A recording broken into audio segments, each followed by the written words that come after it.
Perfecto.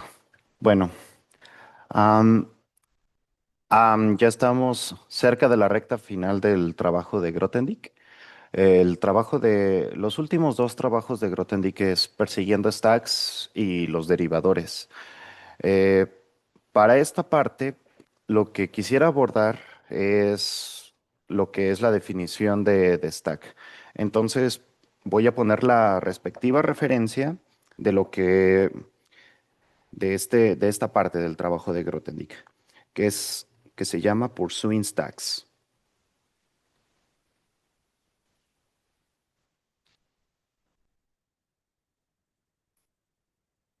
Esto fue en el 1983.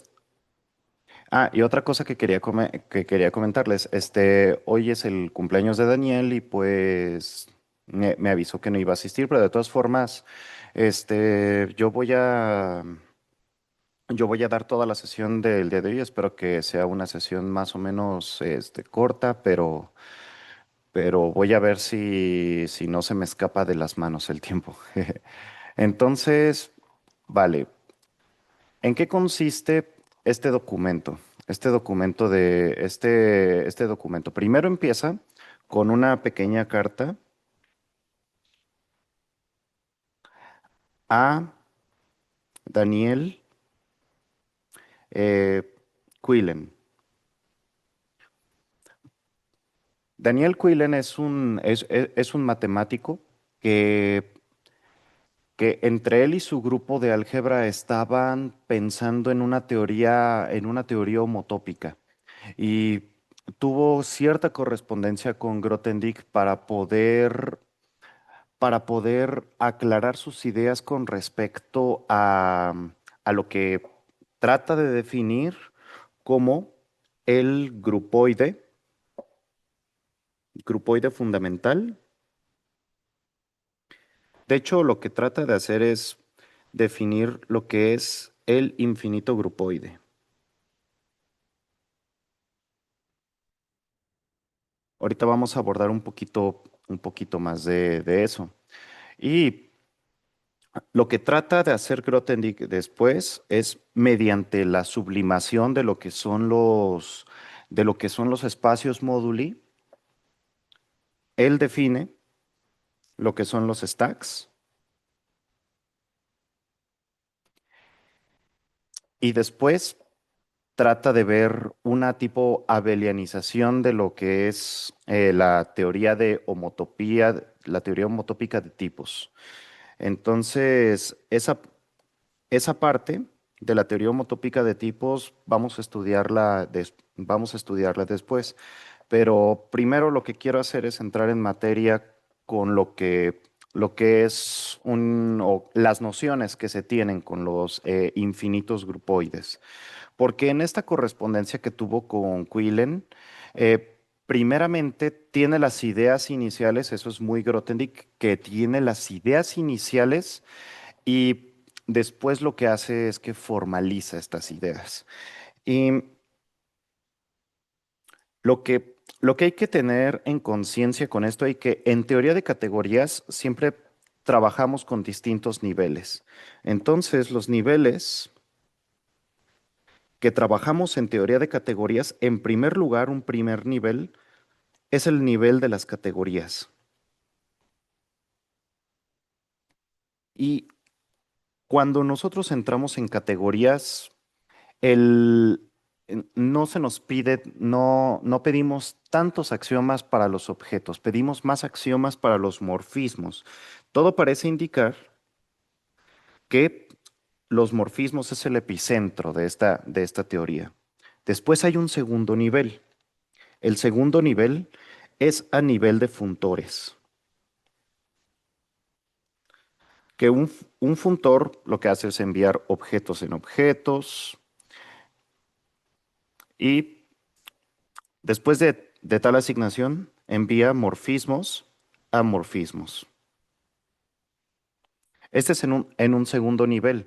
Ahora, cuando nosotros buscamos en el primer nivel, este primer esqueleto busca busca comparar objetos entre sí. Y luego esto lo que busca es comparar lo que son categorías. Y en un tercer nivel están las transformaciones naturales.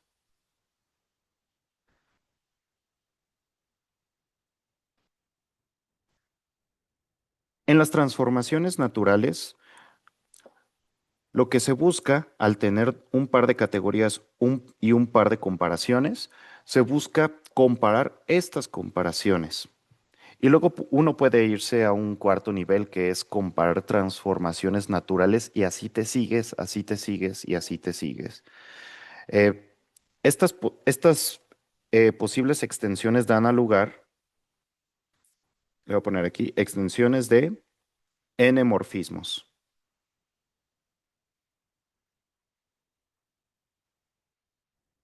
De estos, de estas posibles extensiones que uno puede tener, nacen, esto da pie lugar a lo que a Grothendieck en algún punto se le ocurrió como las n categorías.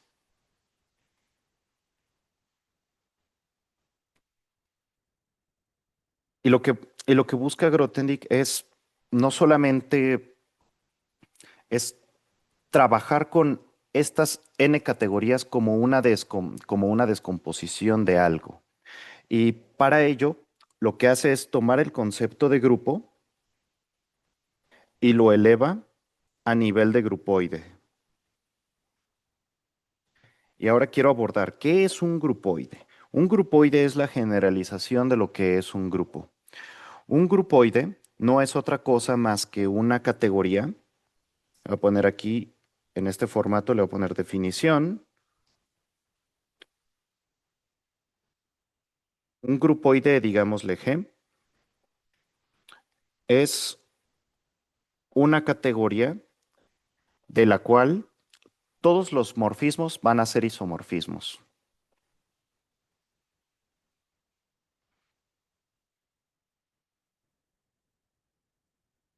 ¿Qué significa esto?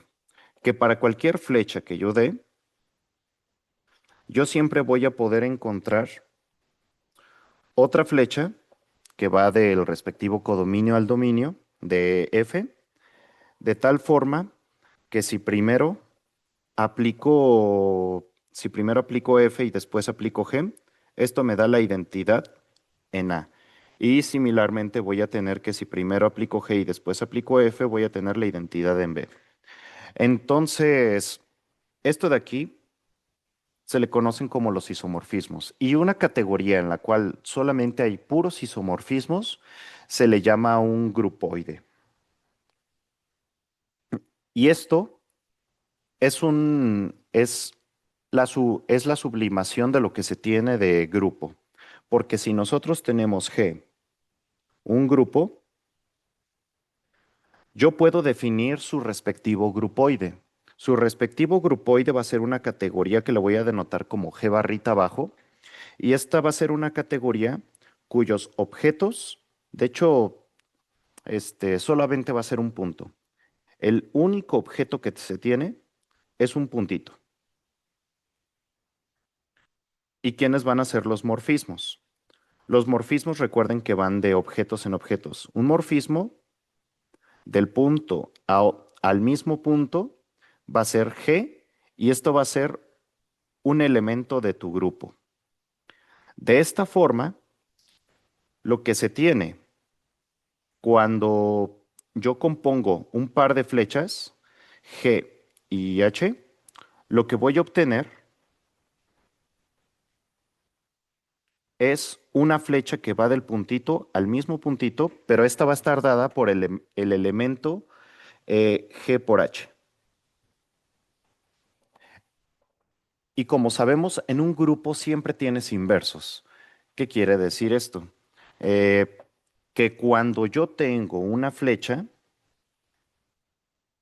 o un elemento del grupo, yo siempre voy a tener G inversa de tal forma en que cuando yo componga me va a dar la misma identidad, entendiéndose a la identidad como la flecha asociada la flecha asociada al neutro del grupo. De esta forma, todo grupo va a inducir un grupoide. En- y con esto, yo voy a, yo voy a poder asociar que cada grupo va a ser un grupoide.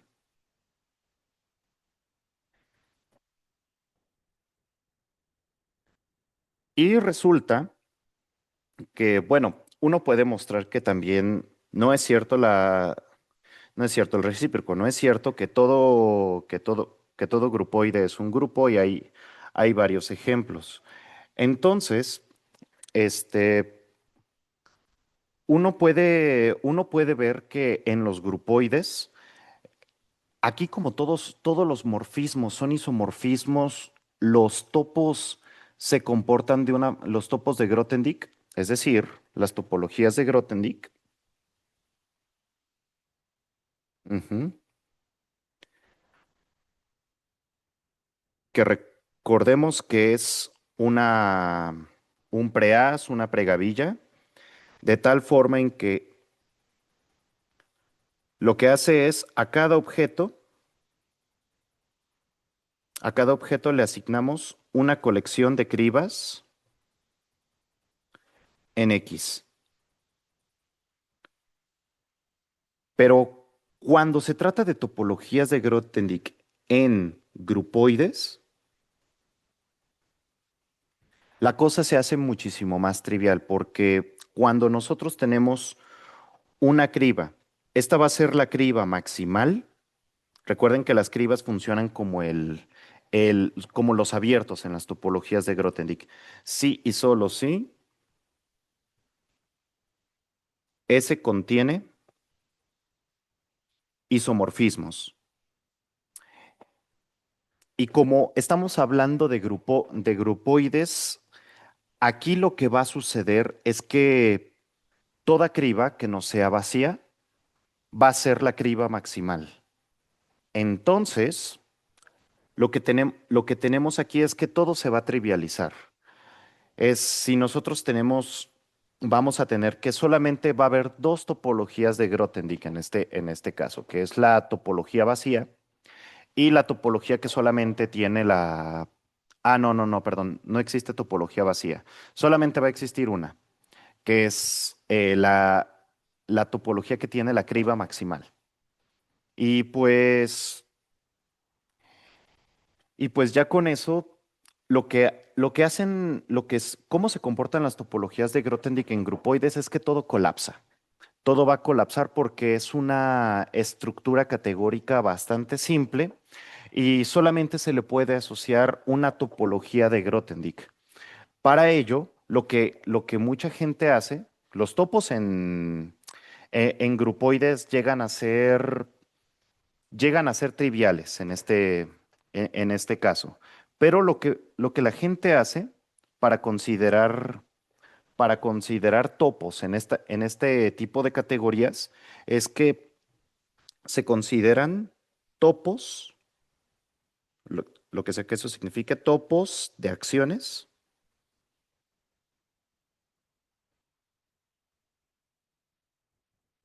sobre sobre dos categorías. Una es por la parte de grupos y otra es por la parte de grupoides.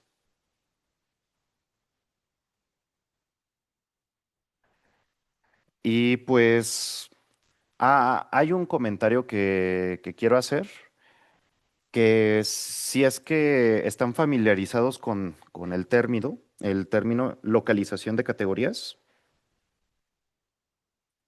En mi caso no. Ah, ok. Mm. Navani, ¿estás familiarizado con localización de categorías?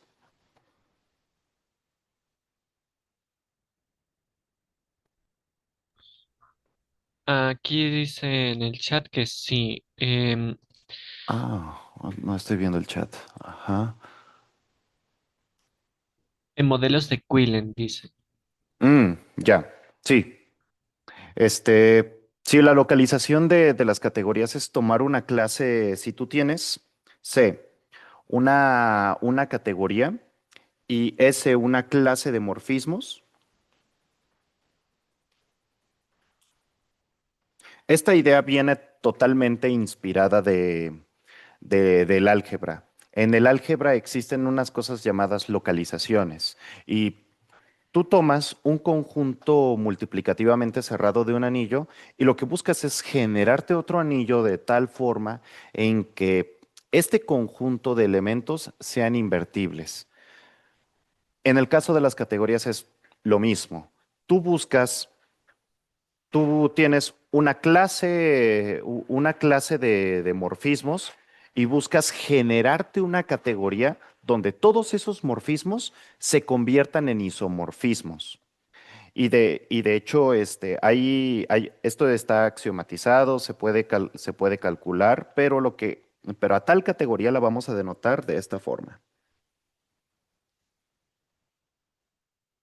Es decir, ahora van a tener, esta notación sugiere que ahora todos los morfismos en ese van a tener su respectivo inverso y con esto van a convertirse en esta nueva categoría isomorfismos. Y de hecho hay una relación que existe entre la categoría original y esta categoría. Existe un funtor que te lleva del uno con el otro. Ahora, si ustedes tienen un funtor F, que te lleva a otra categoría de tal forma en que todo morfismo de ese te lo lleva a un morfismo invertible, lo que va a pasar es que tú puedes extender este funtor únicamente a esta categoría. Es decir, que voy a tener una correspondencia biyectiva entre los funtores de la localización de esta categoría, los funtores que van de la localización a, a este funtor D con los morfismos, con los funtores, perdón, con los dos morfismos, podemos pensarlo así, de C a D, de tal forma en que este, cada flecha la va a mandar a un isomorfismo, una flecha invertible. Entonces, esto se le llama la localización. Siempre uno puede construir un grupoide dada una categoría, pero tiene que ser una categoría en particular. Si ustedes tienen una categoría que tiene, eh, que tiene objeto final, ¿qué significa esto de objeto final? Significa que para cada objeto al objeto final, considerando todos los posibles morfismos, esto solamente va a ser una sola flecha. Solamente hay una flecha que hay desde cualquier objeto de la categoría al objeto final. Es como hacia dónde va a parar todo. Podemos pensar que el objeto final, aquí nosotros tenemos objetos en nuestra categoría y vamos a tener que todos se conectan con el objeto final.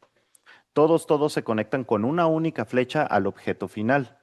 Es hasta ahí, hasta donde llega la categoría. Podemos pensar como la cola final de la categoría.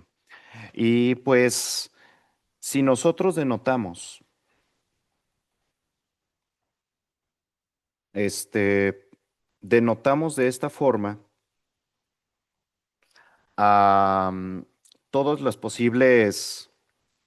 todas las posibles flechas al objeto final, donde esto va a ser un objeto en tu categoría, pues podemos ver que estos morfismos, estas flechas, están en correspondencia biyectiva en el sentido de clases con los objetos de nuestra categoría. Entonces tenemos una forma de describir todos los objetos. Voy a denotar a este como el voy a poner Y sub 1 de C como a esta colección. Podemos pensarlo como los objetos en la categoría. Los objetos en la categoría los puedo pensar como morfismos al objeto final. Entonces, tengo una forma explícita de ver a los objetos de mi categoría como morfismos. Y esto va a ser una clase de morfismos. Al tener clase de morfismos, yo puedo colapsar esta categoría por esta clase de morfismos, que realmente lo que estoy haciendo es colapsando todos los objetos en un mismo objeto. Y resulta, esto lo pueden mostrar si ya tienen los axiomas, que este de aquí es un grupoide. Lo podemos pensar como el grupoide asociado a una categoría. Y si en particular ustedes tienen un funtor que va de C a D, donde D es un grupoide, pues todo funtor te va a llevar a algo que es isomorfismo, ¿verdad? Porque pues, solamente hay isomorfismos en los grupoides. Pues uno puede extender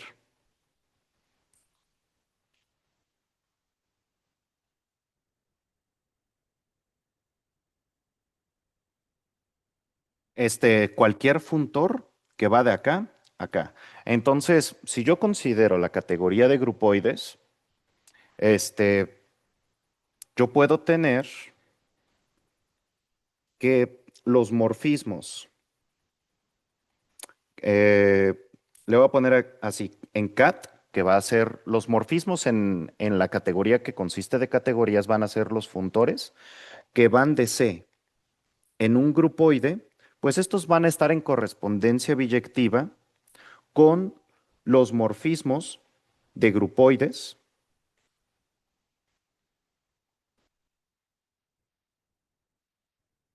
de el grupoide asociado a esta categoría AD. Era un dato cultural, era únicamente un dato cultural. Es importante mencionar que este D necesariamente tiene que ser un grupoide para que tengamos esto. Entonces yo tengo una forma de describir morfismos que van de una categoría arbitraria a un grupoide con el grupoide asociado a una categoría.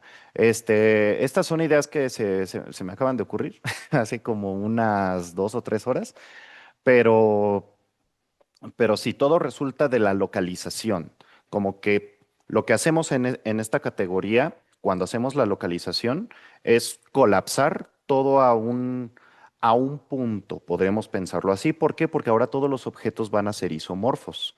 Por, dado que tienes objeto final, todos, todos los, todos los objetos en tu categoría van a ser isomorfos al objeto final. Y de esta forma, módulo isomorfismo, colapsas todo a un solo objeto. Si tú consideras tu categoría módulo isomorfismos, es tener una categoría con un solo objeto.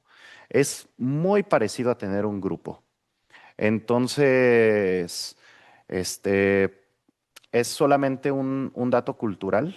Jeje, este es un dato cultural que tenemos que se me ocurrió de los grupoides. Pero sí, todo se debe a este concepto llamado localización de categorías. Ok. Allí en localización de categorías, quisiera hacer solo eh, una, pues un breve comentario con respecto al diagrama. Me recuerda mucho, vamos, esa idea de que podemos, todo funtor, vamos, cualquier funtor que va de una categoría C a una D, podemos pensarlo como que lo estamos llevando de C al, ¿cómo habíamos dicho que se llama? Sí, donde, vamos, este grupoide, donde están todos los isomorfismos, ¿sí? Ujú, Y esta existencia del único me recuerda mucho por un lado, al primer teorema del isomorfismo en álgebra, de nuevo, y por otro, a las propiedades universales que siempre rescatamos.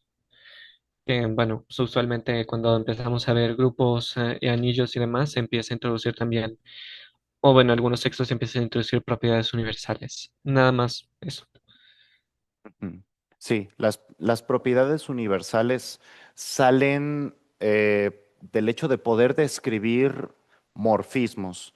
Y hay muchas propiedades universales. Y la primera, Perdón, Navani, no había dicho, es lo que llaman la Trinidad homotópica. La verdad no lo sé. Este, desconozco ese término. ¿De dónde lo escuchaste, Navani, perdón?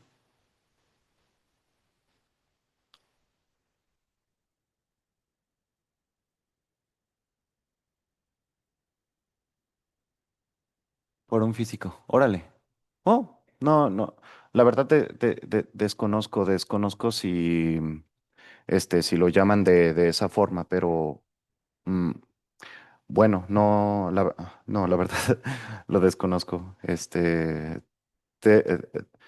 ok, terminando el comentario acerca de las propiedades universales. Las propiedades universales tienen su formulación en el... perdón. Sí, sí, sí, sigo. Am, tiene su formulación dentro del contexto de funtores. Cuando te vas en los funtores existe una cosa llamada objeto universal y todo eso y es una generalización, pero esa formulación únicamente se da al segundo nivel, en nivel de funtores, en el nivel de dos categorías. Pero básicamente la primera introducción que uno tiene de las propiedades universales es tratar de sacar todos los morfismos que puedas. Eh, Ahorita tengo presentes dos, tres. Tengo tres ejemplos presentes para esto. Y el primero, como bien lo mencionas, que se dio cuenta de eso Nether, es en el contexto de grupos abelianos. En el contexto de grupos abelianos, tenemos que un morfismo entre grupos abelianos y considerando, no sé, n un subgrupo normal de G, este, siempre podemos construir de la normalidad, eso se da, siempre podemos construir el cociente. Ahora la pregunta es, ¿cuándo podemos extender? Extender en este sentido, extender de que podemos bajar hacia el cociente. ¿Cuándo se puede bajar? Existe y únicamente. ¿Cuándo lo podemos bajar? Pues la condición necesaria y suficiente que se tiene es que N tiene que ser un subgrupo del kernel de F. De esta forma, no se ve aquí directamente, pero puedes encontrar una descripción de todos los morfismos que van del cociente. Me explico. Un corolario que puede salir de esto es que si tú tomas un morfismo de el que sea, un morfismo que va del cociente H, pues le puedes pegar por un lado este, el mapeo cociente y lo que haces es fabricarte implícitamente una flecha que va de G a H. Entonces, con esto, yo tengo que los morfismos, homomorfismos de grupos, yo puedo asignarle un morfismo, déjenme ponerlo así, de G a H, pero no es cualquier morfismo. Tal morfismo, yo le puedo, tiene que cumplir lo siguiente, tiene que cumplir que N es un subgrupo del kernel. Tú puedes notar que si tú tienes un morfismo que va del cociente a H, su kernel va a contener y le pegas el morfismo cociente, tú vas a ver que el kernel va a contener a N como subgrupo. Eh, sí, lo va a contener. Y si tú tienes un morfismo que va de G a H, de tal forma en que se tiene esta condición, por Nether, tú puedes asignarle un morfismo que va del cociente a H. Y esto va a ser una biyección. ¿Qué te quiere decir esto? Lo que te quiere decir es que tú tienes una forma precisa de poder describir morfismos que van del cociente a H. Dar morfismos de cociente H es lo mismo que pensar morfismos de GH de tal forma que contienen a este subgrupo N. Otro contexto, otro es el del álgebra simétrica.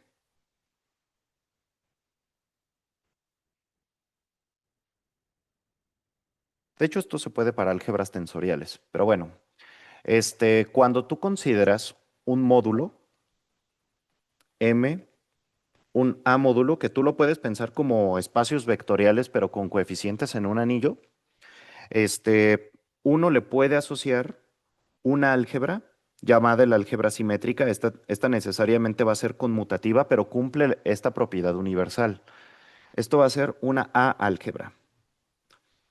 Resulta que si tú tienes un morfismo que va del módulo a algo que tú ya sabes que es una A álgebra, que en particular es un módulo, hay un morfismo que te conecta considerando que es conmutativo. Em, Resulta ser que hay un morfismo de A módulos que va de M a la álgebra simétrica. Y resulta que todo morfismo se puede extender únicamente en, a un morfismo, le voy a poner así, a un morfismo que va de A álgebras. Entonces tú ya tienes una descripción de que todos los morfismos de A módulos que van de M a una A álgebra, importante, esto es una A álgebra, esto está en correspondencia biyectiva con los morfismos de A álgebras, que va de la álgebra simétrica a M, a B, perdón. Entonces tú ya tienes una forma de poder dar morfismos de la álgebra simétrica, que salen, perdón, de la álgebra simétrica. Los morfismos que salen de la álgebra simétrica es exactamente lo mismo que dar un morfismo de módulos. Y otro ejemplo que tengo, este es el ejemplo que tengo de presente de la álgebra simétrica, el otro es de gavillas, que este morfismo se le llama gavillificación. El, este funtor se llama gavillificación y lo que está haciendo en esencia es que si tú tienes algo que es una pregavilla y tienes algo que sí es gavilla, todo morfismo de pregavillas lo puedes extender a un morfismo de gavillas, algo que sí sabes que es gavilla, se le pone usualmente como el funtor más, se extiende únicamente a un morfismo de gavillas. Entonces, la única forma en la que tú puedes dar morfismos entre la gavilla asociada a otra gavilla es dando un morfismo de pregavillas en algo que no sabes que es gavilla a la gavilla. Entonces, se cumplen propiedades muy similares a las que tienen aquí. Pero sí, usualmente las propiedades universales son presentadas a nosotros como una forma de describir morfismos. ¿Quieres un morfismo de algún lado? Da un morfismo de este estilo y ya. Usualmente las propiedades universales se nos presentan como una forma de dar morfismos. Fabrícate morfismos. Ah, ahí está ahí está la receta. ¿Quieres un morfismo de la álgebra simétrica de acá a acá? Fabrícate uno de acá a acá. ¿Quieres un morfismo que vaya de este cociente acá? Fabrícate un morfismo tal que cumple esto. De GH de tal forma que cumple eso. Es una fábrica de morfismos, es una forma de dar de dar un morfismo. Así se nos son presentadas las propiedades universales y es para lo que son para lo que son útiles. Y usualmente los autores nunca nos lo dicen. Usualmente si ustedes leen algunos de esos libros que van muy, muy, muy, muy, muy rápido, te dicen que para dar un morfismo de acá a acá, esto es equivalente a dar un morfismo de acá a acá y ya, pero nunca te explican que sale de esto, de la universalidad. Usualmente a estas propiedades de dar biyecciones entre morfismos se les llama universalidad o son utilizadas en el contexto como la universalidad. Perdón, me extendí demasiado en en el comentario. No, no, al contrario, muchísimas gracias. Yo mencioné el tema de universales también porque, aparte me recuerdo eso, en parte porque también he estado leyendo el texto de MacLean y Birkhoff y no el Survey for Modern Algebra, sino el que es simplemente álgebra, ¿sí? Y ese precisamente es el que empieza hablando sobre morfismos, habla sobre grupos, habla sobre anillos e inmediatamente empieza a introducir propiedades universales. Admito que todavía no he llegado ya, me estoy en anillos y división, pero para allá voy. Mm. Sí, es la universalidad es utilizada para eso. Ok, bueno, ¿qué es lo que desarrolla, ya terminando el paréntesis, qué es lo que desarrolla Quillen?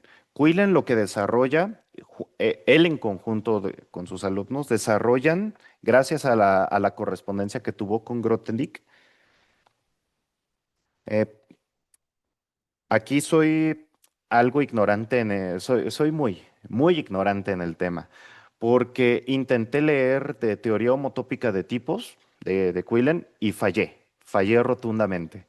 Eh, pero bueno, él desarrolla una teoría homotópica con lo que llama un tipo de morfismos que son equivalencias débiles, fibraciones y no me acuerdo qué otro. Pero Quillen, posteriormente de esta correspondencia de Grothendieck con las ideas de Grothendieck, formula lo que es la teoría homotópica de tipos.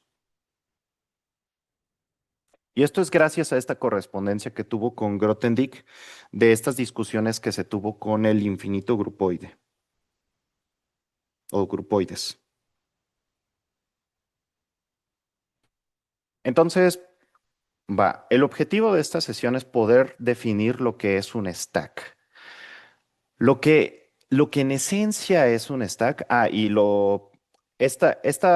todo lo que voy a decir próximamente es sacado de esta referencia.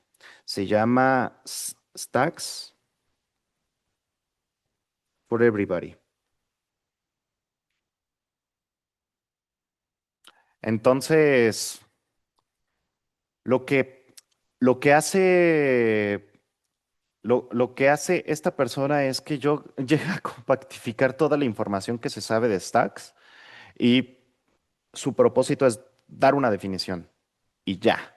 O sea, es un documento de no recuerdo si eran unas 20 u 8 páginas, desconozco, hay mucha diferencia entre 20 u 8. ¿Es Este, Bárbara, la autora es Bárbara Fantecchi de casualidad? sí.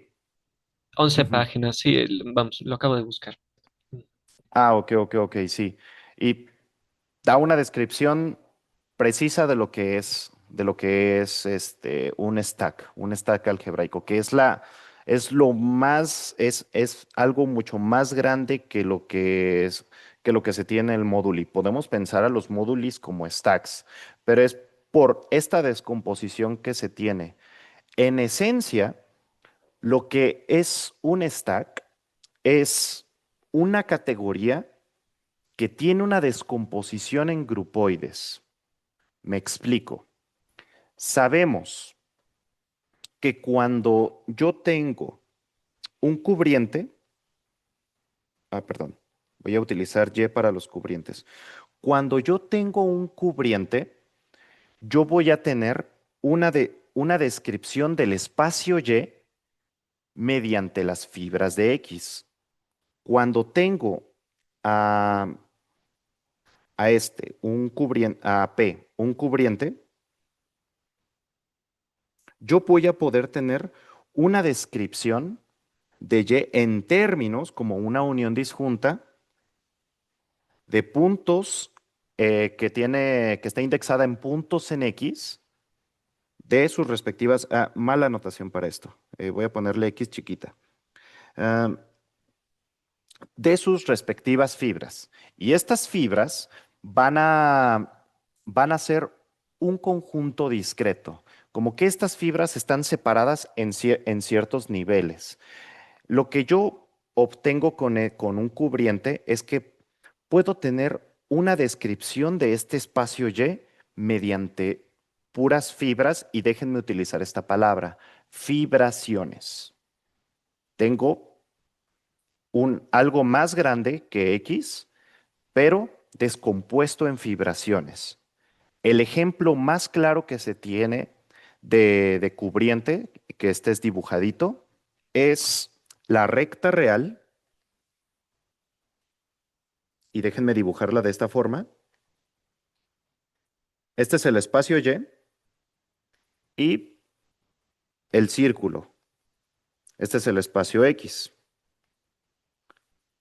¿Y cómo se llama esta aplicación cubriente? Esta aplicación cubriente es aplicar la exponencial. La exponencial es 2pi x, donde x es un real.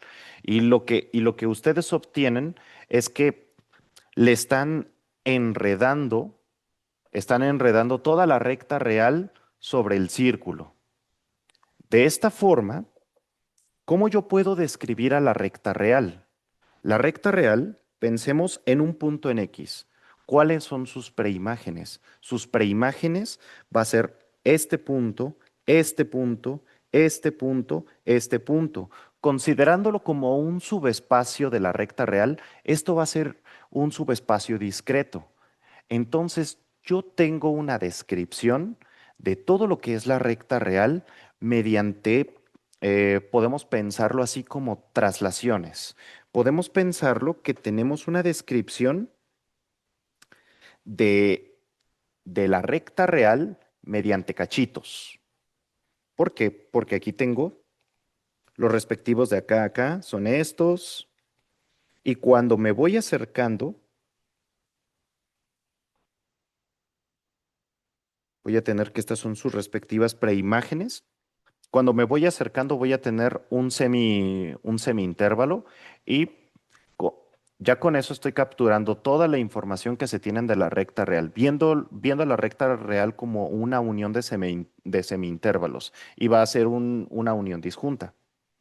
Entonces, esa es la idea inicial de lo que se tiene de lo que son los stacks, fibraciones. Ok, entonces,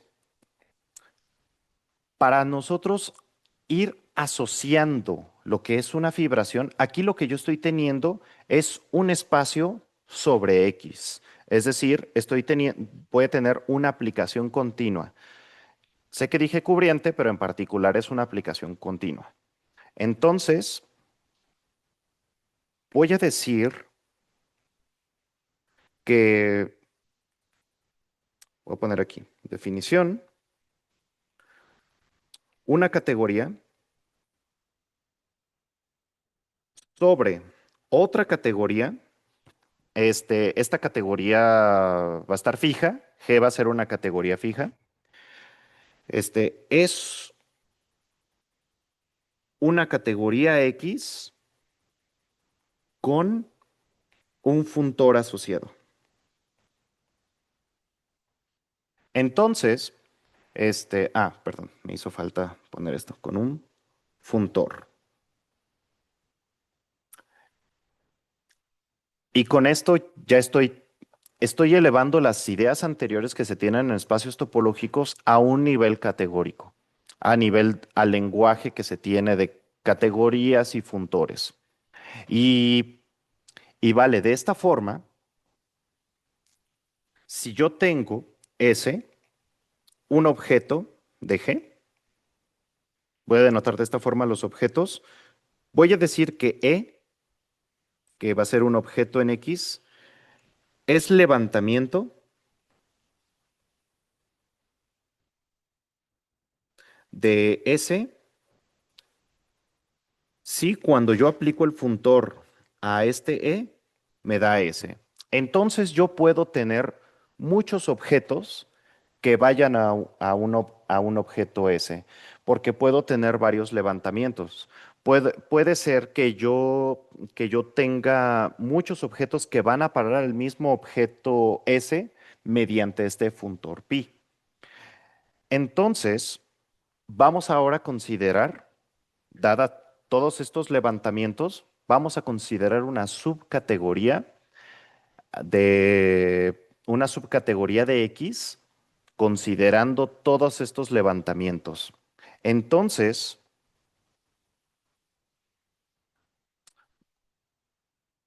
voy a decir que la fibra de X sobre S es la subcategoría, considerando todos sus todos los levantamientos, de tal forma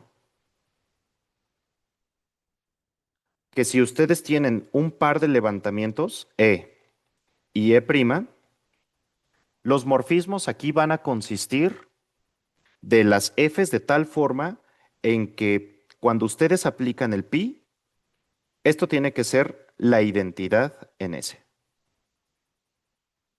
Y por lo menos tenemos una flecha ahí, ¿no? La misma identidad. Si consideramos un levantamiento, tenemos la flecha identidad y como se trata de funtores, las identidades van a identidades. Entonces, sí hay flechas en en esta subcategoría. No estamos trabajando en la nada donde no existe ninguna flecha. No, sí existen sí existe una subcategoría de esta X que únicamente trabaja con estas flechas que van a ir a parar a la identidad. Entonces, a estos le vamos a llamar las fibras. Ahora, este, nosotros podemos, fijando un elemento S,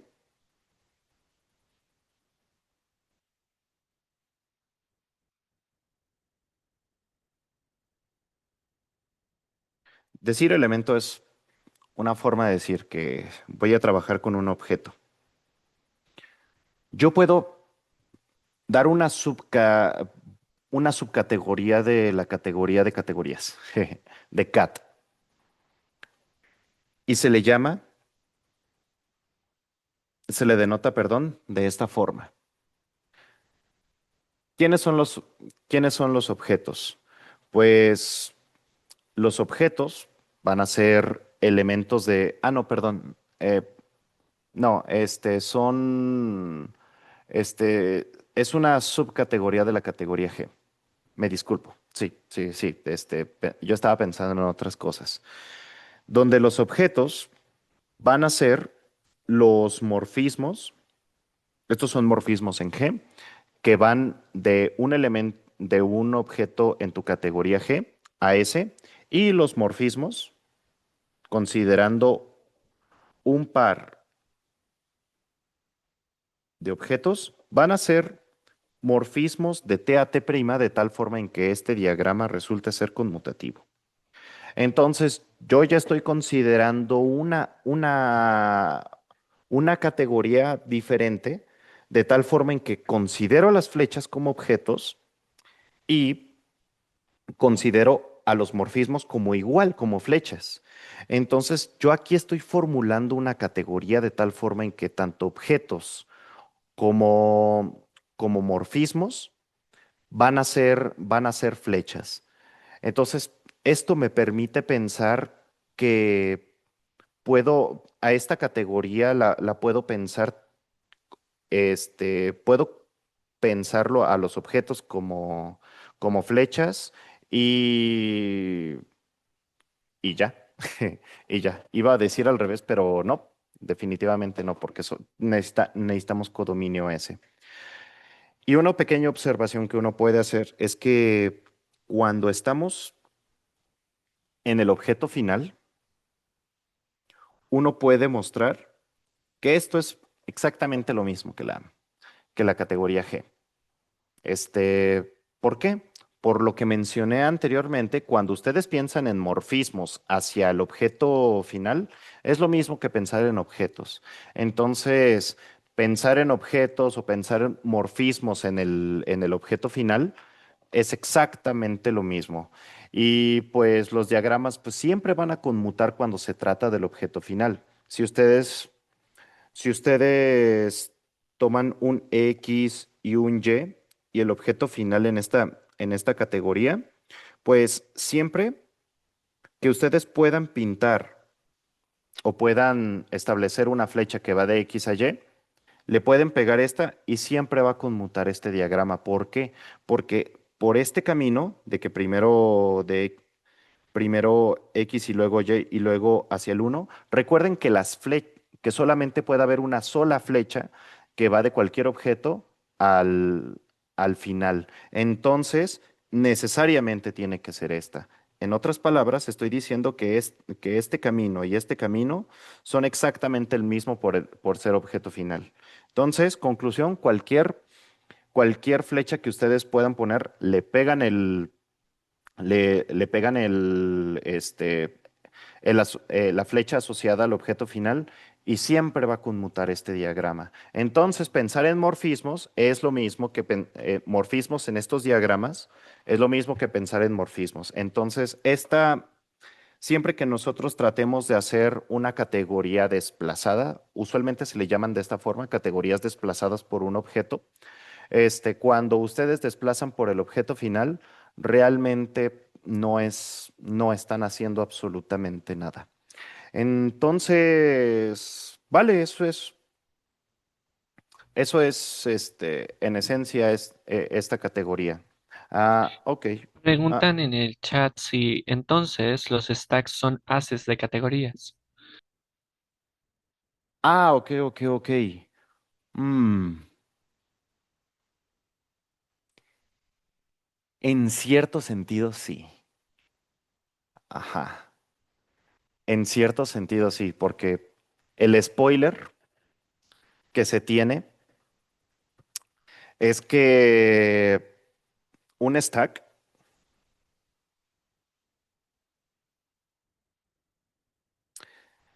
no es otra cosa más que una categoría, es una categoría G fibrada, ahorita vamos a llegar a eso, en grupoides.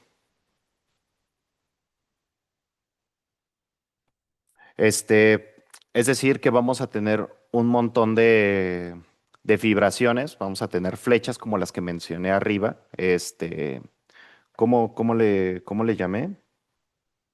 Vamos a tener categorías sobre otra y, y de tal forma en que las fibras van a ser grupoides, es decir, todas las posibles fibras que tú tomas de eso siempre van a ser grupoides, las subcategorías subyacentes de las fibras siempre van a ser grupoides y además se tiene la siguiente condición,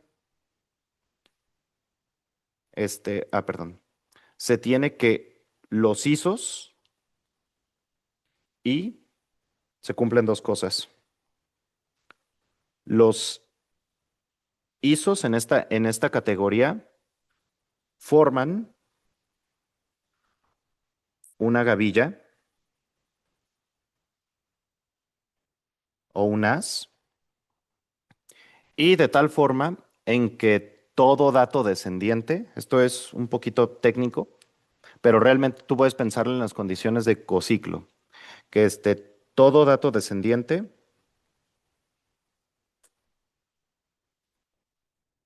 es efectivo. ¿Qué significa toda esta palabrería? Lo que significa esta palabrería es que si tú tienes otra descomposición, tú las puedes pegar todas, las condiciones de cociclo, y formas la categoría original. El, la, mm, ¿Cómo se llama? La fibración que tú tienes, no fibración, perdón, la G categoría original que tú tienes. Entonces, sí, los stacks se pueden pensar en cierto sentido como haces de categorías. Entonces, como que tú que buscas una categoría y buscas fibrarla. Buscas, este, buscas poder, deshacer en cierto sentido tu categoría en algo que se comporta muy bien, en algo que se comporta como lo que se espera en topología algebraica. Esos son, esos son los stacks, pero ya no estamos en un lenguaje de objetos y morfismos en una categoría. Ya estamos en lenguaje de funtores. Ya estamos en algo que es un dos funtor. Entonces, usualmente, considerando, si tú quitas esta condición de todo dato descendente es efectivo, si tú quitas este punto número 2, es lo que se le conoce como pre-stack. Si tú eliminas esto, se le conoce como un pre-stack. Si tú borras esta condición número 2. ¿Por, ¿por qué? Porque lo que recuerda que cuando se tratan de prehaces, uno no tiene condiciones topológicas, porque para hacer prehaces únicamente tienes propiedades funtoriales, categóricas, pero cuando tú tienes ya unas, tienes condiciones de pegado, depende de la topología que tú tomes. Entonces, preas únicamente carácter funtorial. Un as funtorial, pero condiciones de pegado que dependen de la topología. En este sentido, tú puedes pensar un stack como en un sentido de topoi, es decir, los isos forman una gavilla, y en el sentido, esos son los prestacks, perdón,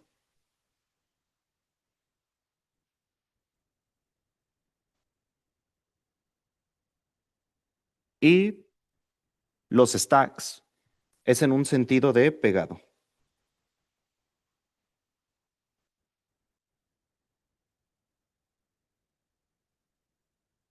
Destacando esto. Pero siempre tenemos que pensar a un stack en un nivel, en un segundo nivel, como un dos funtor.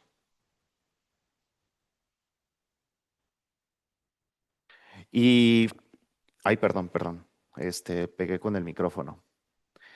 Y sí podemos pensarlo así, en cierto sentido. Híjole, me aventé el spoiler. Este, um, sí, sí, claro, todo esto es muy arquitectónico. Eh, ¿En qué me quedé? Pero, perdón, ¿cómo puedo decirlo? Sí tenemos una idea de por qué Grothendieck se interesó en este concepto, o hacia qué estaba llegando, o qué es lo que estaba haciendo con Quillen para pensar en estas ideas. Bueno, Quillen estaba más interesado en la teoría homotópica de tipos.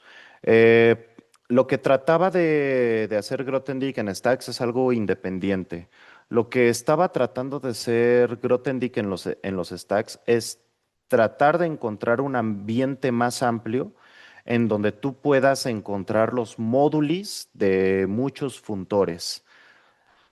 ¿Cuál es el problema? El problema es que ¿qué es un funtor moduli? Para encontrar lo que es un funtor moduli, de pura casualidad, ¿ya viste el lema de Yoneda? Sí, ya tuve la oportunidad de, precisamente en el minicurso de categorías, Cata, verlo. Ah, perfecto. Muy bien. Lo que te dice en esencia el lema de Yoneda es que tú puedes meter a cualquier categoría que tenga ohms en conjuntos, tú puedes meterla dentro de una categoría de pregavillas, preaces, que van de la categoría opuesta a conjuntos. ¿Cuál es la forma de encajar esta categoría que tú tienes en una categoría de pregavillas? Es mediante mediante los funtores de Yoneda, que esto es om de cualquier otra cosa a X. Puedes pensarlo como clases de morfismos. Ahora, estos funtores de aquí se les llama representables.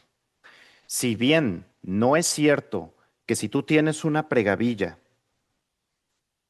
es decir, un funtor contravariante de acá a acá, a conjuntos, no es cierto que estos van a ser representables, pero sí es cierto que tú puedes ver a este como un colímite de, de funtores que sí son representables. Entonces, toda pregavilla tú la puedes ver como colímite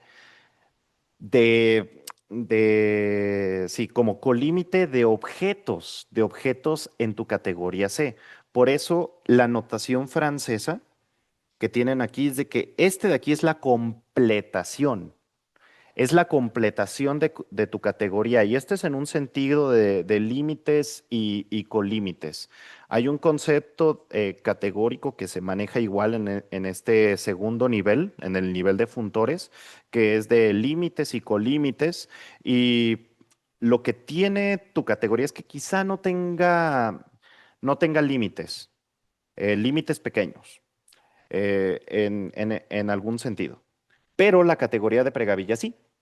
Entonces, en cierto sentido, estás completándola con todos los límites. Por eso a mí me gusta hacer la analogía de que esto es como pensar en los racionales y esto de aquí es pensar en los reales, porque estamos metiendo todos los posibles límites. Tienes tus racionales, métele todos los posibles límites, ¡pum! Límites convergentes, claro. Métele todos los posibles límites convergentes, ahí está. Tienes un espacio que contiene todos los posibles límites. Entonces, como que en cierto sentido es completa. Es completa porque ya rellenaste todos los posibles huecos que puede haber con respecto a los límites.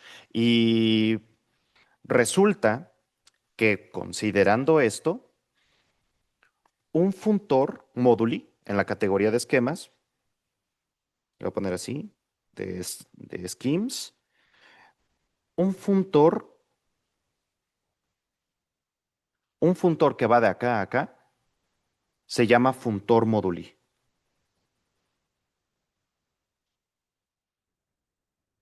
Nada más, nada más. No es algo de otro mundo, es un cochino funtor. Y ya, esos son los funtores moduli. Ahora, ¿qué es lo que pasa? Lo que pasa es que no todos los funtores que son módulis son representables. Es decir, no puedes, esto no sucede siempre, no puedes encontrar un esquema de tal forma en que este funtor sea isomorfo en el sentido de funtores a un funtor que sea representable. Como que la categoría de esquemas todavía es muy chiquita, muy chiquita todavía. Como que le hace falta agrandar la categoría de esquemas para poder encontrar este algún, algún espacio, en cierto sentido, algún espacio que represente a los funtores móduli.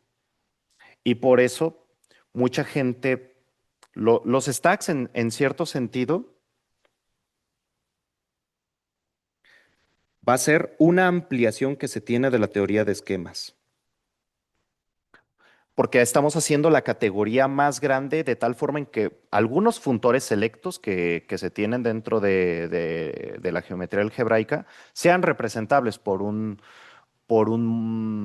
stack. Entonces, esa es la motivación original, que veían que algunos funtores no, perdón, sí, algunos funtores moduli no eran representables por ningún esquema. ¿Qué hacemos? Agrandamos la categoría para que pudiéramos representar los funtores moduli que yo quisiera. Y,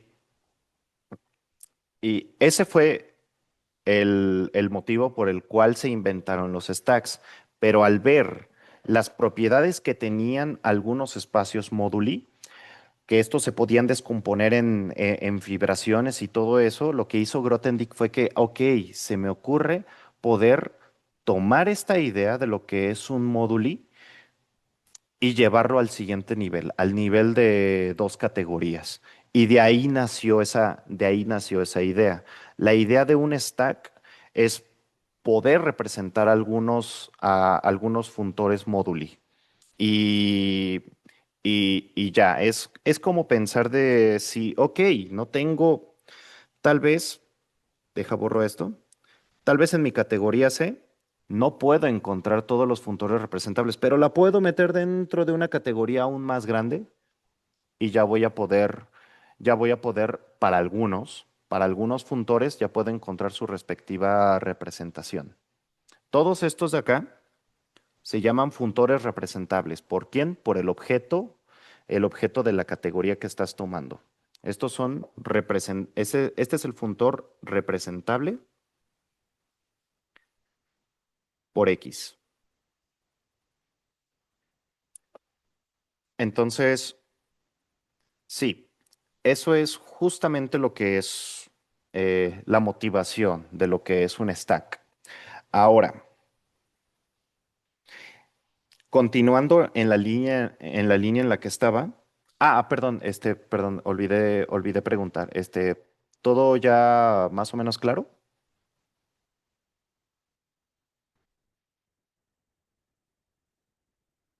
Me dijo que sí.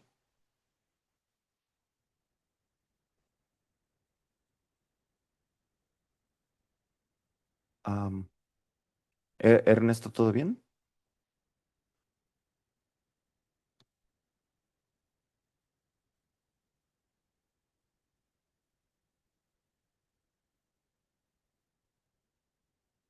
Ok, bueno,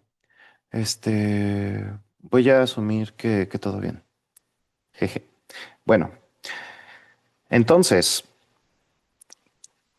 lo que son los morfismos en G categorías, continuando con la misma línea de querer definir lo que es un stack en forma, ya vimos el spoiler, pero para poder definir morfismos entre estos, si yo tengo dos categorías, llamémosla X y Y, y tienen estructura de G categorías, un morfismo entre estas dos van a ser funtores con la misma idea, de tal forma que este diagrama va a conmutar tanto en objetos como en flechas. Entonces, sí, eso en esencia tenemos morfismos de G categorías. Esto lo que forma es una, una subestructura que se tiene de la categoría de categorías que se le llama GCAT. Tomo la categoría de categorías y la desplazo por una categoría G, así tal cual. Em, entonces, este, siempre que yo tome,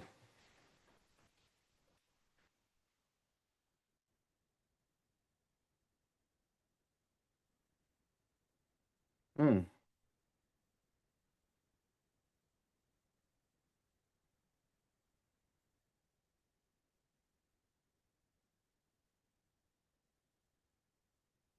a ver, espérame tantito. Ujú, ujú. Bueno, sí, creo que sí me esto sí lo puedo saltar. Lo que puedo decir aquí es que este GCAT va a tener una estructura de dos categorías. Vamos a tener transformaciones naturales que conmuten con la, conmuten con la estructura de G categoría que uno tiene. Entonces, este, donde los isomorfismos en esta dos categoría van a ser equivalencias siendo G funtores. Entonces,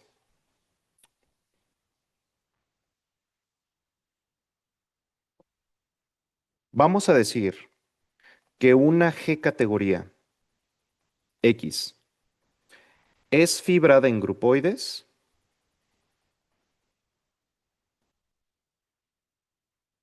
si para cualquier morfismo que yo estoy teniendo, si yo tengo un morfismo F y tengo E, recuerden que aquí yo tengo una estructura con una proyección, y si yo tengo un, esto vive en la categoría G, un levantamiento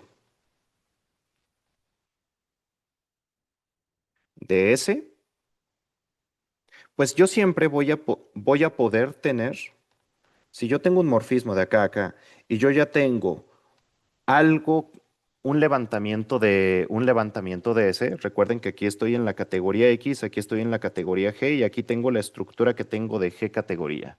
Entonces, yo siempre voy a poder encontrar un morfismo,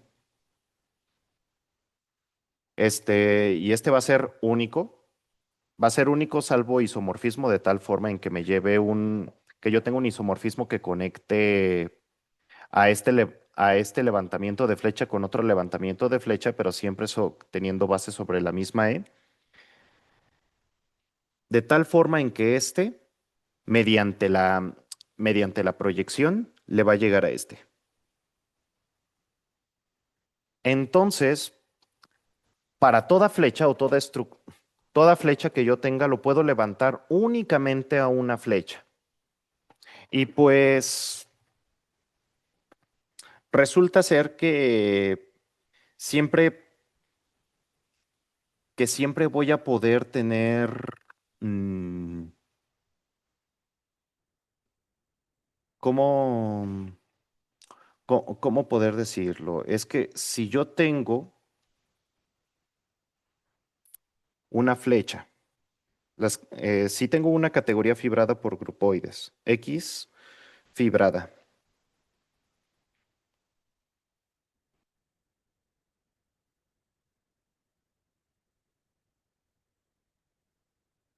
y yo tengo, este, el, yo tengo un respectivo pullback. Yo tengo una flecha F, yo siempre voy a poder tener su respectivo pullback y voy a tener una respectiva flecha inducida por pues lo que voy a obtener es que si yo tengo otro tipo de fibración, yo voy a poder conectar estas fibraciones, donde sí, aquí le estoy tomando fibras. Estos son elementos. Este es un elemento de la fibra de S y este es otro elemento de la fibra de S. Yo siempre voy a poder conectar esta fibración con esta fibración y las voy a poder conectar de forma de isomorfismo. ¿Qué quiere decir esto? Que todas las posibles fibraciones que yo tenga de una flecha con sus respectivos morfismos, me van a salir cosas que van a ser isomorfas la una con la otra en el sentido de categorías desplazadas.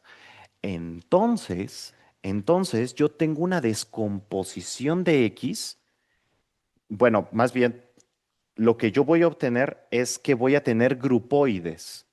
Voy a tener grupoides por cada objeto que yo tenga en en mi categoría. Entonces, uno puede deducir que X, la categoría X, va a estar fibrada por grupoides, porque estos van a haber isomorfismos entre cada elemento de las fibras. Entonces, lo que estoy haciendo es tomar mi categoría G y la estoy descomponiendo mediante grupoides. Eso está muy fuerte. Lo que estoy haciendo entonces es poder agarrarme categorías y descomponerlas en grupoides. Eso es, eso es tal cual lo que significa esto. Fibrada en grupoides es descomponerla en grupoides. ¿Y mediante quién? Mediante como diluir objetos en cada fibra caracterizado por grupoides internos. Ándale, sí, sí, sí, sí. Sí, hermosa descripción, exacto.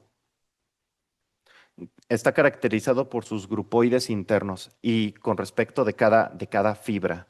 Sí, es tal cual esto. Entonces, estas ideas de fibraciones también las toma, lo mencionaba un integrante anterior que me mencionó a Jim Benabou y lo estuve leyendo y esta persona, eh, bueno, ahí le jugaba la contra a Grothendieck, pero toma toma esta idea, las fibraciones.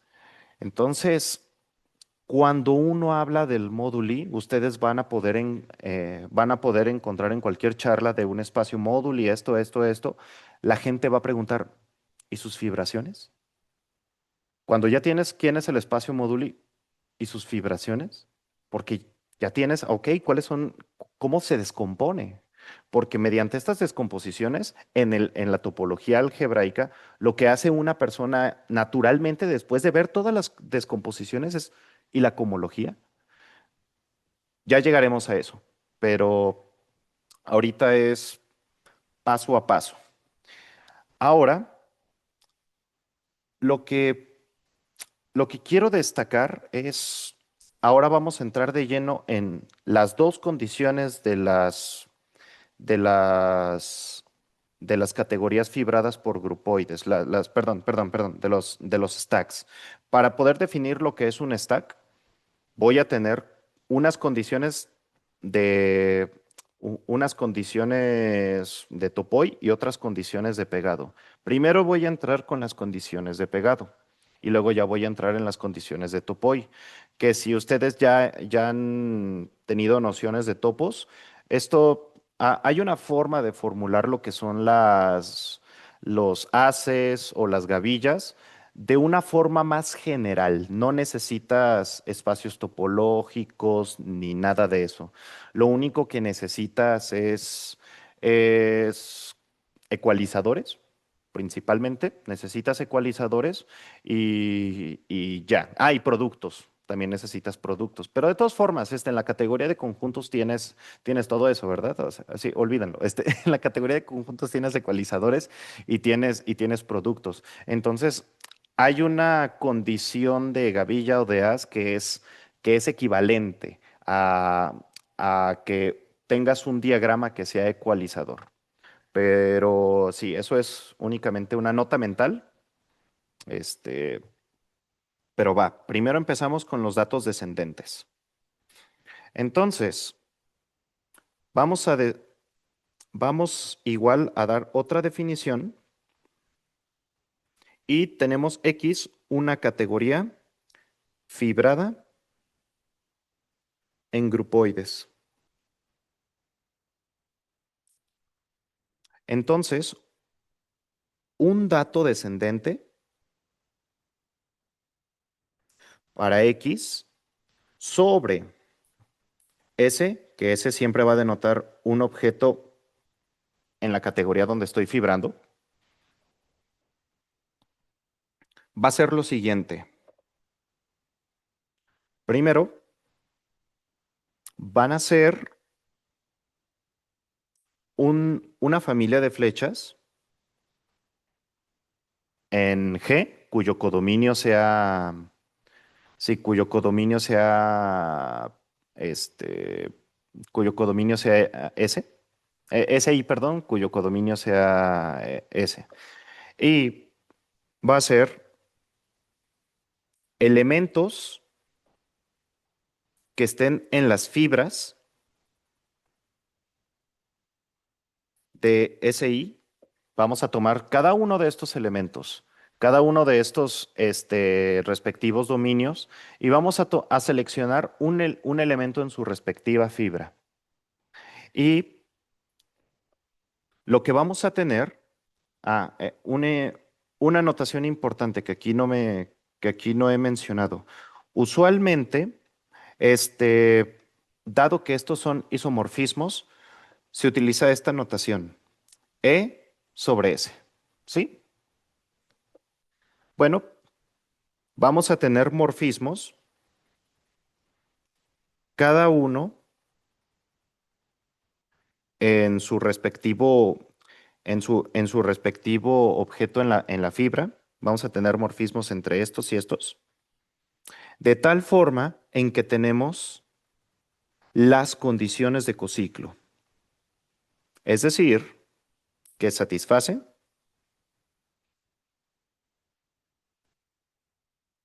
que estos van a ser estas respectivas descomposiciones. Y estas descomposiciones, estas descripciones van a ser siempre sobre SIJK. Entonces, resulta ser que este dato descendente, que lo podemos pensar de igual forma como en una gavilla, podemos pensarlo así, decimos que es efectivo si yo puedo encontrar un levantamiento de ese,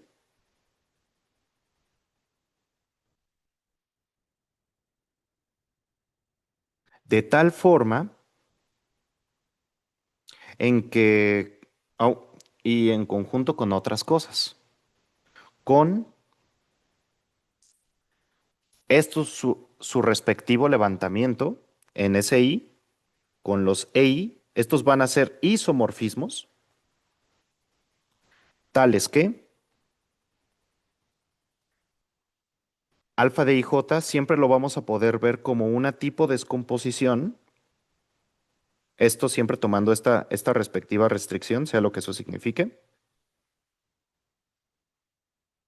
con este. Entonces yo tengo una descripción de todas estas, de todos estos morfismos en términos. Esto se parece tanto a las condiciones de pegado de gavilla que dependen de la estructura topológica que uno maneje.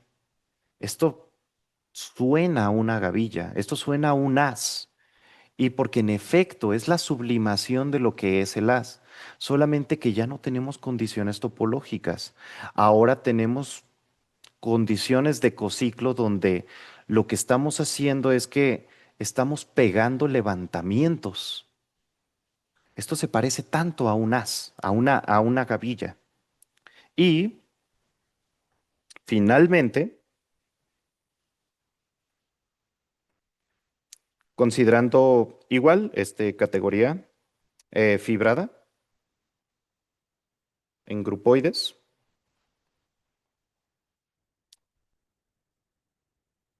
decimos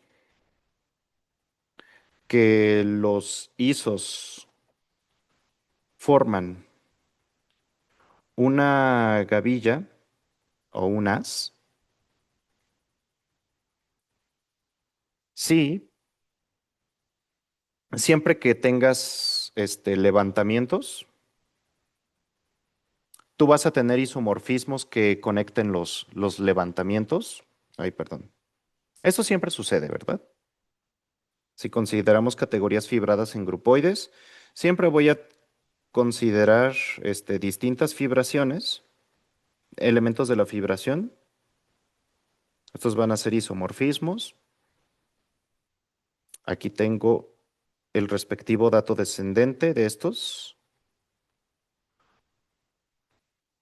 Tengo isomorfismos que me conectan este con este. ¿Sí? Llamémosle alfa I y al alfa y alfa I, a estos respectivos isomorfismos que nos conectan los elementos de la misma fibra. Pero estos tienen que ser tales que, cuando consideramos las respectivas restricciones,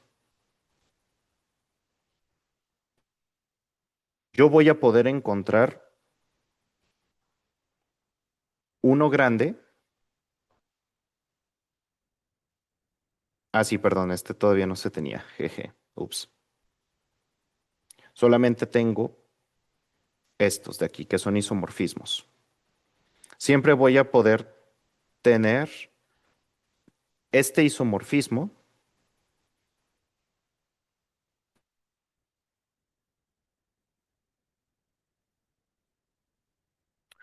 de tal forma en que la respectiva restricción es igual a alfa i. Entonces, vamos a decir que los isomorfismos forman una gavilla si en cierto sentido con los productos tenemos un diagrama ecualizador. Los que ya saben lo que es un as o una gavilla saben lo que significa esto. Y son las condiciones que uno necesita para tener haces. Para te- es la única condición que se pide para tener haces en una topología de Grothendieck. Entonces, finalmente, uno tiene que un stack va a ser una categoría fibrada en grupoides, de tal forma en que los isos forman una gavilla y todo dato descendente es efectivo. Y pues, como ya mencionamos, si tenemos una categoría fibrada en grupoides, de tal forma que nomás se cumple uno, vamos a llamarle pre-stack. Y si tenemos la condición uno y la condición 2, se llama un stack algebraico. Hay otras formas de llegar a los stacks algebraicos, eh, pero yo considero que esta es la forma más sencilla porque hay otras formas de llegar a los stacks por medio de lo que se llaman espacios algebraicos y únicamente depende de que conozcan la categoría de esquemas. En la categoría de, porque en la categoría de esquemas lo que tienes que hacer es ponerle una topología extraña llamada topología PPPF o algo así y mediante eso construyes algunos funtores que van de algo que ya es un sitio a y es únicamente considerándose funtores contravariantes sobre un sitio. Eso pasa por topologías de Grothendieck. Yo entiendo que en este seminario ya hablamos de topologías de Grothendieck, pero estoy consciente de que algunos de ustedes ya no estaban presentes y no estaban presentes en ese momento. Y, y yo considero que esta es una forma muchísimo más categórica y más sencilla de llegar a los stacks que la otra forma. Entonces, la intuición que dijo Navani es correcta. Los stacks podemos pensarlo como haces. Haces sobre un nivel, sobre el nivel de categorías. Porque lo que manejan los stacks es irte a otro, al segundo nivel. Al segundo nivel, ya estás manejando el lenguaje de categorías y funtores. Y ya estamos que los morfismos aquí en este nivel van a ser transformaciones naturales. Y pues yo entiendo que esta sesión sí fue más técnica, más técnica de lo que yo me hubiera imaginado. Eh, Traté de dibujar el panorama que se tiene, pero espero me comprendan, esto de stacks es un poquito abstracto y pues parece ser que es abstracto sin sentido, pero resulta que muchos mecanismos internos aquí están. El mecanismo interno de los cubrientes y de las fibras, incluso lo que se tiene con la teoría de Galois, con el grupo fundamental algebraico, que son automorfismos de funtores de fibras, todo ese mecanismo se tiene dentro de aquí. Espero llegar en algún momento a tener el entendimiento para conectar esto con los stacks, pero hasta donde tengo entendido y por lo que he leído divulgativamente, creo que se puede hacer. Entonces, este, ¿dudas hasta aquí? Por mi parte, no.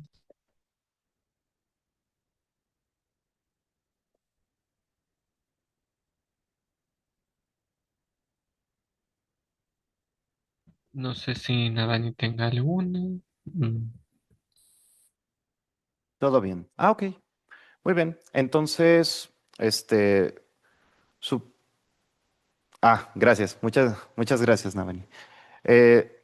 Sí, supongo que le dejamos hasta aquí y pues Ah, esperemos.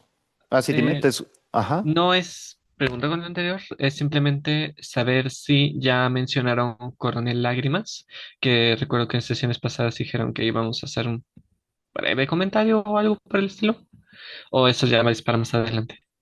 ¿No? Eso es muchísimo más adelante porque Muchísimo, ah, ok. sí, sí, porque después de que terminemos con los stacks, con el pursuing stacks y luego los derivadores, que bueno, lo de los derivadores es un enigma todavía, pero, pero bueno, es que todavía falta información de los derivadores. Abordaremos el trabajo filosófico de Grothendieck con la llave de los sueños, ¿con qué otra cosa? La llave de los sueños, cosechas y siembras, importante, muy, para poder internalizar el proceso que lleva un matemático. Yo siento que cosechas y siembras está genial para esclarecer, es como una tipo apología, es una apología de un matemático. Eh, a mí se me hace genial, eso ya van a ser textos más filosóficos y no se preocupen, no, no somos filósofos. Bueno, al menos yo no. Este, Aquí explican el teorema fundamental de Galois en categorías. ¿Qué es? Ah, Guillermo Andrés. Ah, sí, sí, sí. Voy a. Ah, mira, y justo es el seminario de álgebra de Guadalajara. Yo una vez expuse ahí. Jeje, viejos recuerdos. Vale, lo voy a checar en algún momento. Pero muchas gracias. Muchas, muchas, muchas gracias. Em, ¿Qué Sí, mencionaba? está bien. No como ansias, entonces ya hablaremos de Coronel Lágrimas. Sí, sí, Um, sí. Coronel Ujú, Lágrimas lo vamos a abordar hasta el final, porque en la estructura de este seminario, son 4 etapas. Etapa ujú. inicial, antes de Grothendieck, cuando revoluciona la academia, cuando se pone Amor y Paz, y que ahí está todo lo de sus textos filosóficos. Y el último es el Coronel Lágrimas, donde vamos a discutir el libro porque todo lo que pasó Grothendieck en sus últimos días en los Pirineos es un enigma.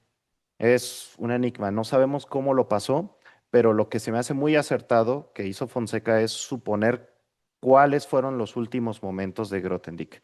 Y espero encontrar el correo de Carlos Fonseca para poder invitarlo a esa última reunión, pero todavía está en veremos porque en una primera googleada no lo encontré.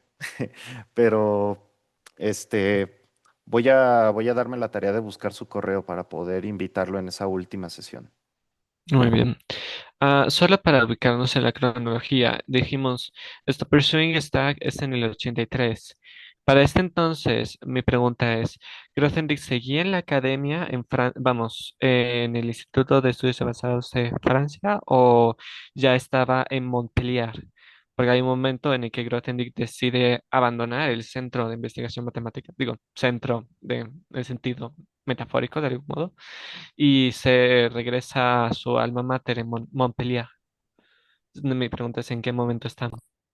Estamos en el momento donde ya abandonó. En, Cuando comienza la etapa que le llamamos el yin y el yang aquí, es cuando Grothendieck empieza a desenlazarse de toda idea académica. Eh, Cuando hicimos el salto del revolucionario a el yin y el yang, justamente aquí es cuando deja el Instituto de Estudios Superiores. Este, y aquí empieza una nueva etapa en la vida de Grothendieck, la etapa que es su etapa independiente, fuera de la academia. Y esa etapa está caracterizada por varios documentos. La larga marcha a través de la teoría de Galois, Pursuing Stacks y, y los derivadores. Esos son los 3 grandes trabajos matemáticos que hizo Grothendieck en esta etapa ya fuera del contexto académico. Y hay otros dos que es cosechas y siembras y la llave de los sueños, que esos tienen un carácter más filosófico. Entiendo, entiendo. Simplemente quería tener claro este tema. Muy bien, supongo que por mi parte sería todo en cuanto a participaciones. Muy bien. Vale. Nos vemos la próxima semana y pues espero que Daniel vea este video. Le mandamos un fuerte abrazo por su cumpleaños el día de hoy y pues vale, espero que Daniel en el futuro disfrute esta sesión que tuvimos. Muchas gracias por esta sesión y pues bueno, ya me despido por ahora. Vale, bueno, nos vemos hasta la próxima semana.